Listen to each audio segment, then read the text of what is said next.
Hello and welcome to the big picture. The Aadmi party, which with its grand performance in Delhi assembly elections, shook the entire established political class apart from shocking the political analysts and observers, continues to baffle all of them. Arvind Kejriwal, who had stuck to his stand that there was no point in forming a government with the support of BJP or Congress, continues to be under pressure. However, his and his party's decision to take virtually a referendum from the people of Delhi, whether to accept the support of the Congress or not, has bamboozled everyone. This move of the Aadmi party is the latest in a series of political experiments hitherto unheard of in Indian politics, which has been used by them and by some of them successfully.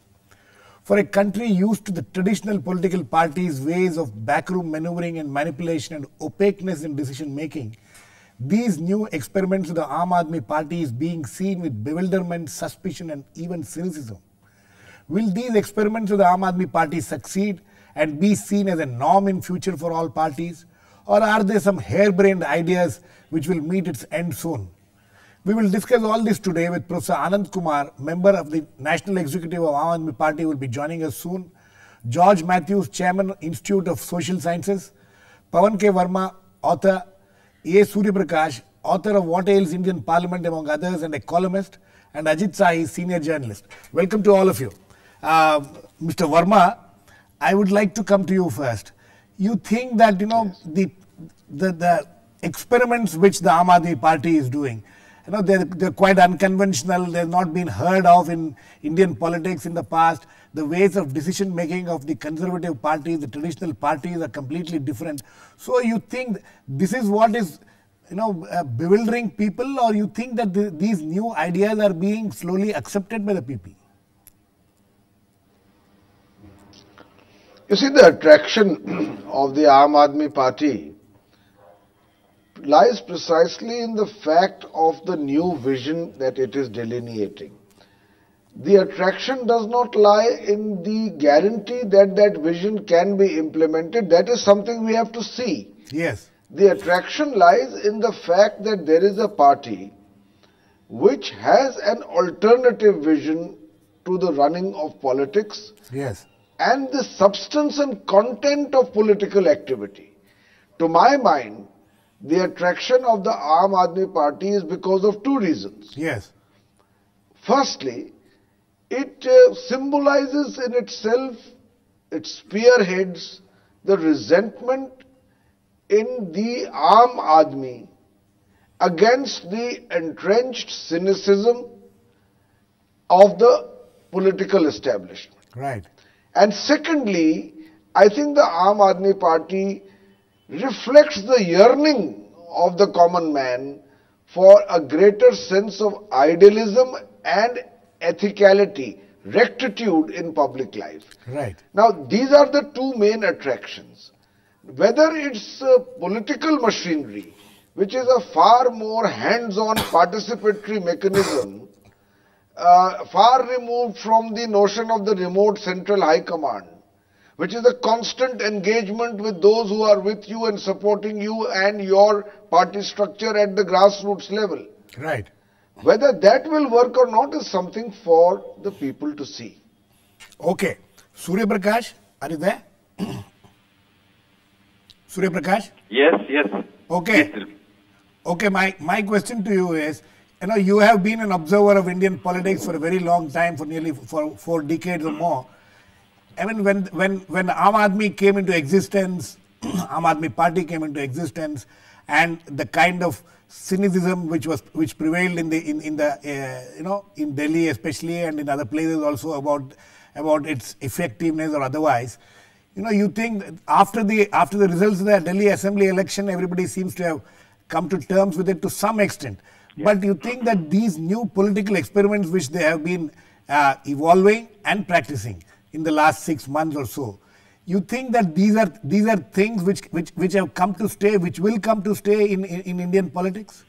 Girish, yes. My view is that this is a trend that needs to be encouraged, because both the Congress and BJP want us to believe that there's no place for morality and ethics in politics. Right. This is where we stand today. And here, you have a party which says, no, we can do politics in a more ethical way. You know, Ramakrishna Hegde in 1983 Right. said, I'll give you a clean government. People really went after him. Right. So also in 77, when the Janata Party came to power. Right. For me, my ideal MP is Madhu Dandavate, who, as you know, went on a pillion to Rashtrapati Bhavan to take oath Right. as railway minister. Right. So, we have to get back to politics of that kind. Okay. Mr. Matthew, getting back to politics of that kind, we are in a completely different era. We are completely different. We are in a different world altogether. Suryaprakash was talking of Madhu Dandavate and people like that, whom we all have seen and, appreciated for their simplicity and all that. But in this present day world, in this kind of a globalized world which people call, you think the Aam Aadmi's ways are something which are practical? You see, Aam Aadmi has created a paradigm shift in thinking and even action.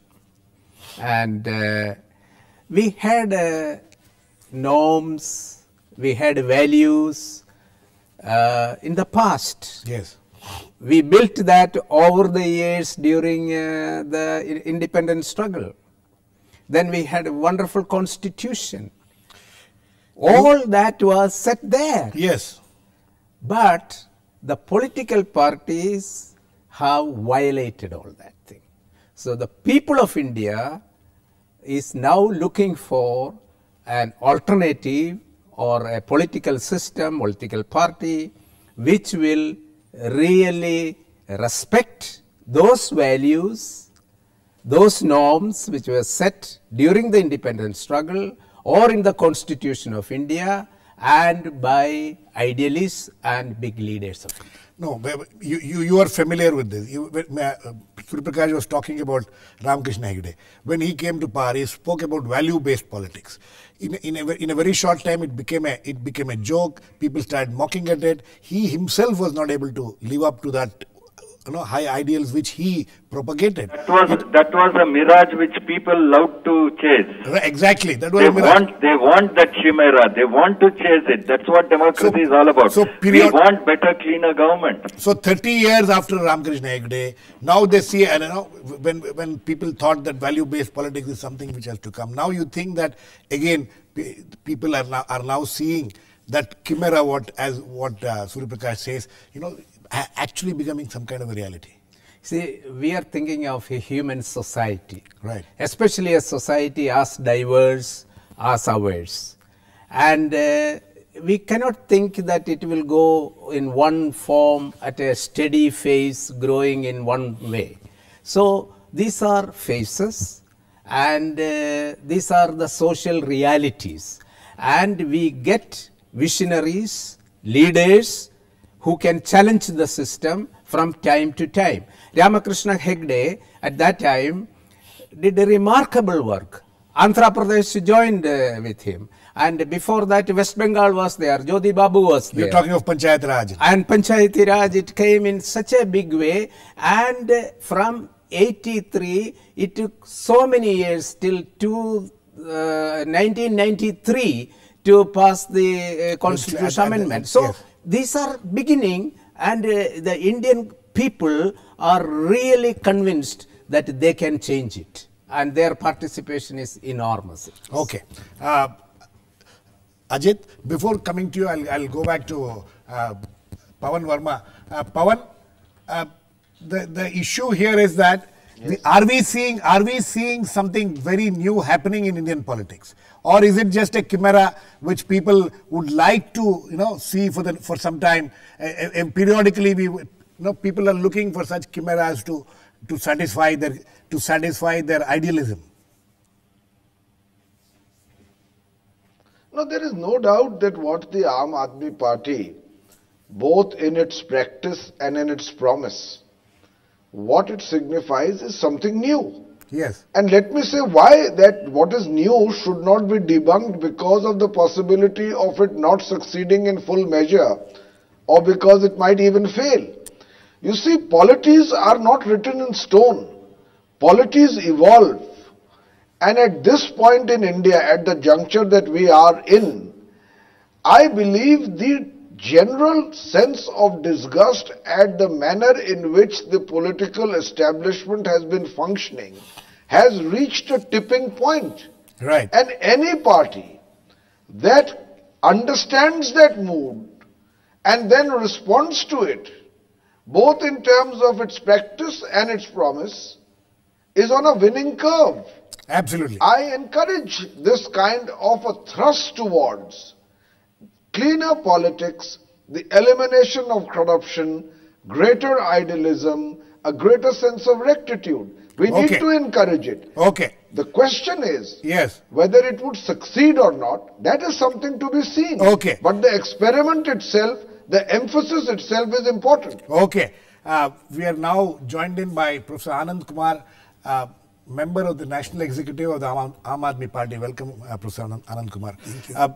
You know, generally people are welcoming the fact that there's something new happening in Indian politics. As you heard Pawan Verma saying that how much it will be implemented. We will keep that aside a little bit, and we will, you know, what is happening in Delhi right now. One of the things which you people have done is to go and seek a referendum from the people. This is, you know, this is being seen by a set of people as a gimmick, by other set of people as, you know, something very impractical, and some other people, I'm sure there are a significant number of people who are seeing it, you know, who are watching it with very keen interest and also approval. So what kind of a results, how scientific will be these results when you take this kind of a referendum? This is something which is unheard of in Indian politics. No, you're very right. It's a small step towards participatory democracy by a party which has achieved some approval by ordinary voters for its methodology of small-scale politics, micro-connection, and clean money, clean candidates, without any charisma, without Hollywood, Bollywood, festivities. This but exercise... You tried to get some television No. That was a no ball from our side. We got some tiny stars, so-called stars, and people didn't really appreciate, including the media. And the lady lost the election in that seat. Well, that was a minor thing. But what we are trying to do is to really tell ourselves, as well as the people, the sovereign of this country, that you really matter. We had campaign against Congress party, and we said that 15 years of Congress party has concluded in a disastrous situation, and we need to change it. Then they have to be informed that we do not have the mandate in regular sense of the term. We have 40% of the seats, 23% of the votes. Congress is offering unconditional support, and there is a provision that for next 6 months, the system will not allow any no confidence motion. Has the Congress offered unconditional support?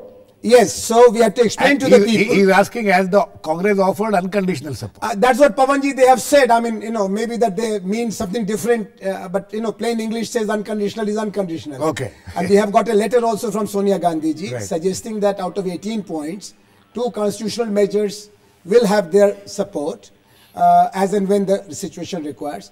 But we are going to the people to explain the dilemma we face. We opposed a party which has been trounced at the turfs.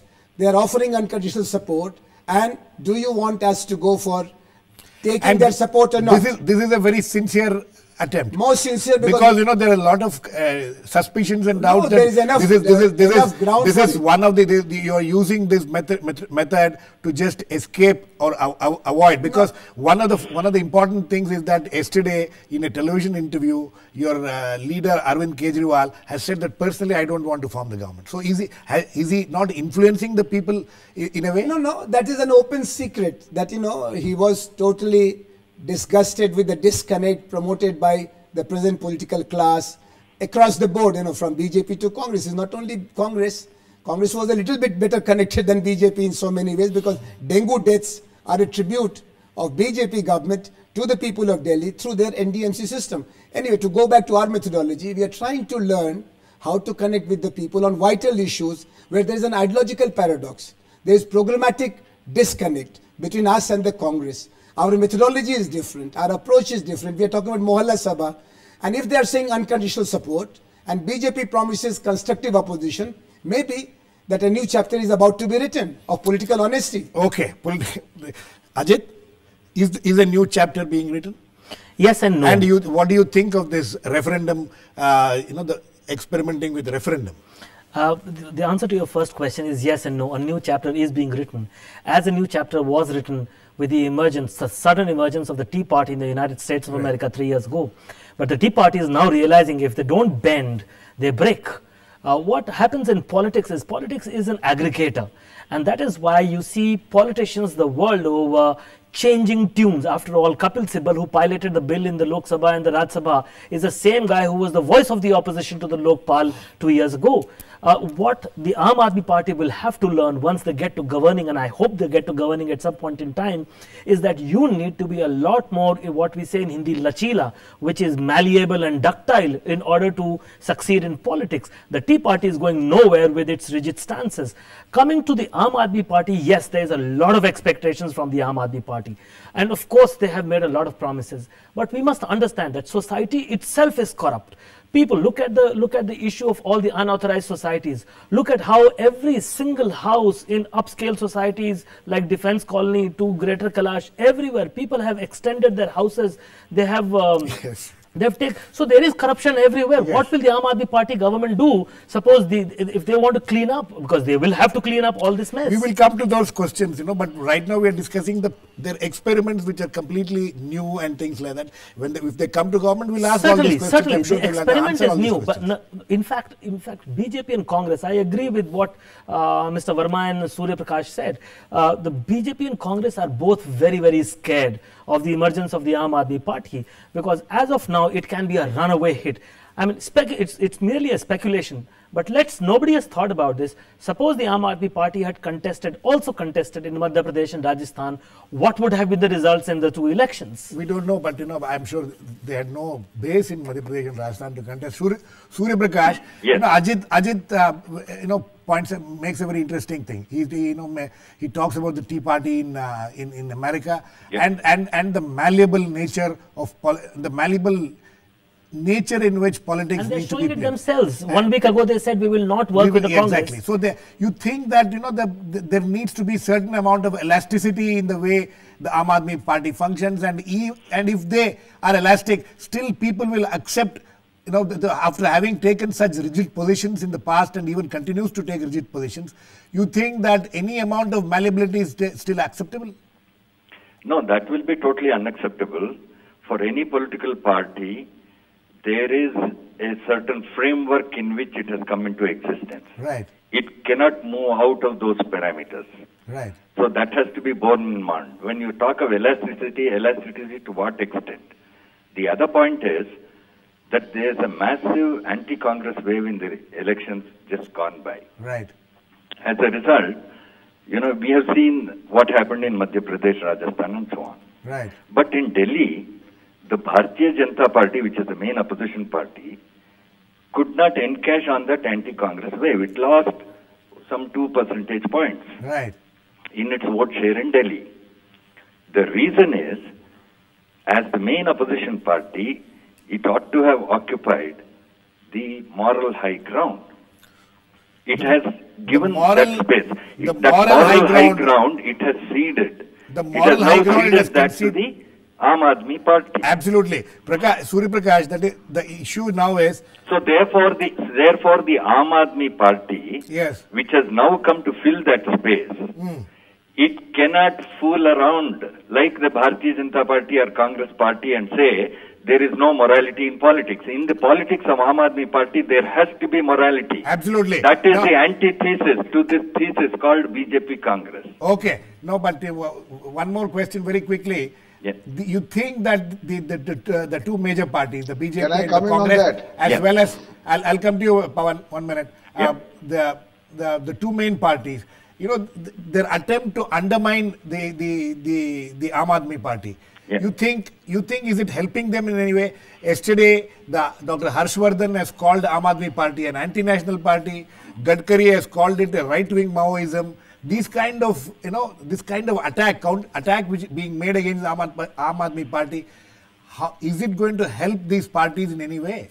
It will not help these parties, it will worsen their situation. As far as Bharatiya Janata Party is concerned, as the main opposition party in India, it ought to encash on the anti-Congress wave and get a massive surge in vote and seats in parliament, etc. Right. If it goes about its business this way, ridiculing the Aam Aadmi Party, it is going to cede more seats and votes to Aam Aadmi Party, not just in Delhi but in other places. Okay. It has to watch its step there. Okay. Yes, Pawan. No, the Aam Aadmi Party is a messenger of a certain mood in the country. Right. Abusing the messenger does not necessarily get you political benefit. If the Aam Aadmi Party can make other parties relook at both their working style and the content of their politics, including the central notion of greater idealism and ethicality, that in itself is a very important incremental and substantive gain. Right. But on the question of elasticity, I want to make a point. Yes. The Aam Aadmi Party, now that it is in the political realm, will have to understand that within the framework of loyalty to its broad, non-negotiable principles, what is the extent of adjustment it needs to make, because politics is the art of the possible. Right.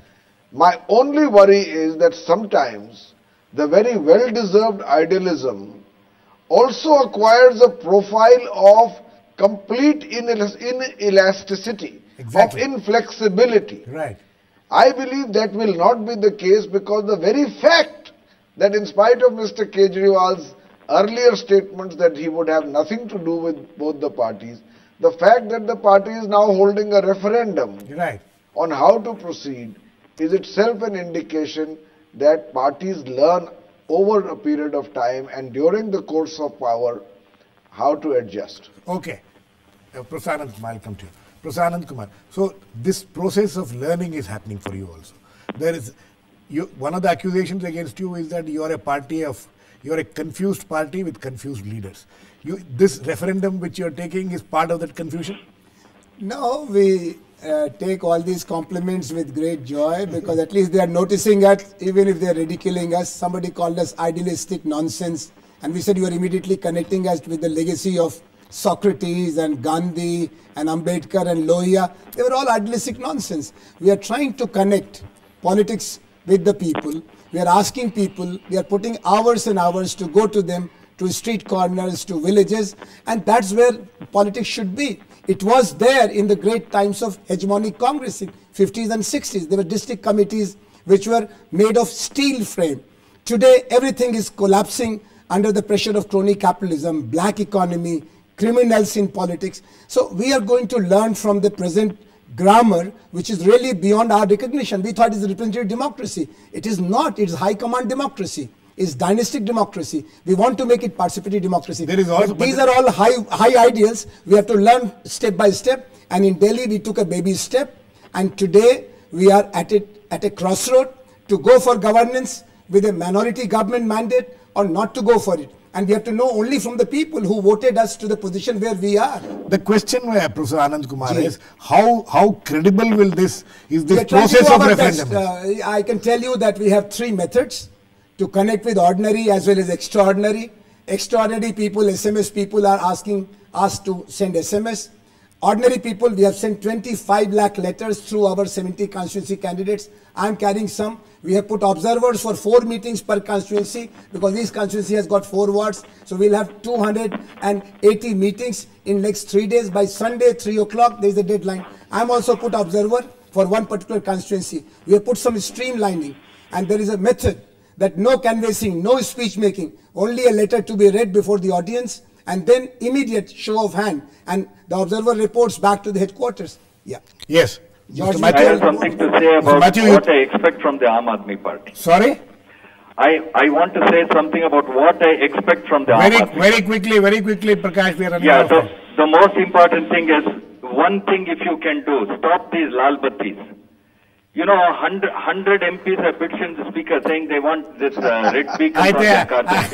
Prakash, I think it is beyond the Aam Aadmi Party's no, right now. Once it they is- come to it power, is- I'm sure they will use They that. have already said that they will not. Yes, they have this actually. is one big that is- development, I will tell you. That is one of the 14 points, 18 points which Arvind Kejriwal has because of written. this vulgar lifestyle of our MPs, Okay. we have to put an end to Inquiry it. into the acts of omission and Okay. commission. Yeah, George. Yes, please, yes, George, Mr. Mathews. You think that this idealism, this what Professor Anand Kumar is talking about, is something practical? Again, I'm coming back to that. You see, Delhi is a testing ground, and all the steps they are taking is extremely important, and people are watching. And from all our tradition of democracy, people's participation, I feel that they are doing it extremely carefully. Okay, Ajit. I think the Aam Aadmi Party should, and I think they will form the government. But the real test will come once they form the government. Even if the BJP and the Congress will not pull them down, their core constituency, especially in the media and in the young people, is the Expectation is a problem. well, not just expectation. I fear a lot of jingoistic, nationalistic, jingoistic kind of people are with them, and that will create a I problem. think we'll need to keep this issue a little aside till when and if they form the government. But my question to you, last question, is that how do you think it will affect the mainstream political parties? I think, of course, the BJP and the Congress are really worried. And so in other states also, in the smaller states also, the regional parties are also worried. I think they might do very well in places like Mumbai, Chandigarh, the city No, centers. I'm not I think talking they of will the do very performance. well. I'm talking of the impact they have Yes, on the. that's the impact. So that's the impact. So Okay, Mr. Verma, you think that the impact of this kind of politics will be felt I think the political parties, on the mainstream political parties? I think the bigger parties and a great part of the political establishment is watching very carefully, because what the Aam Aadmi Party stands for is the challenge. Right. Some leaders, like I can speak for Nitish Kumar, who stand for clean politics and good governance, have been openly encouraging of the Aam Aadmi Party. But the rest of the entrenched political establishment is facing a challenge. We have to watch and see. Okay, Suryaprakash, last words too, very quickly. How will it impact the other political parties, the mainstream party? Do you think that they will be forced to change their ways? I think they will be forced to change their ways. Point number one, transparency in party funding. Point number two, if you can ensure at least slightly corruption-free administration, you can bring down cost of public services by 30 to 40%. Yes. Which is the corruption component in services. This is the Okay. impact they will have. So Aam Aadmi must be encouraged so that it will clean up our politics. Okay, on that note, we need to end. I'm sure Professor Anand Kumar is a very happy man today, finding so much of Also, there's a bit positiveness. of good news for him. I just got an update. Yes. Election Commission has formally recognized Aam Aadmi Party. Okay. Thank On you, that my note, dear. we are announcing Thank here you. actually Thank that you, my dear. the Election Commission, Ajit says, has formally recognized the Aam Aadmi Party as a political party. So thanks to all my guests, Professor Anand Kumar, George Mathews, Ajit Sahi, Pawan Verma and Suryaprakash. Please keep watching. We'll come back with another issue on the Big Picture same time tomorrow.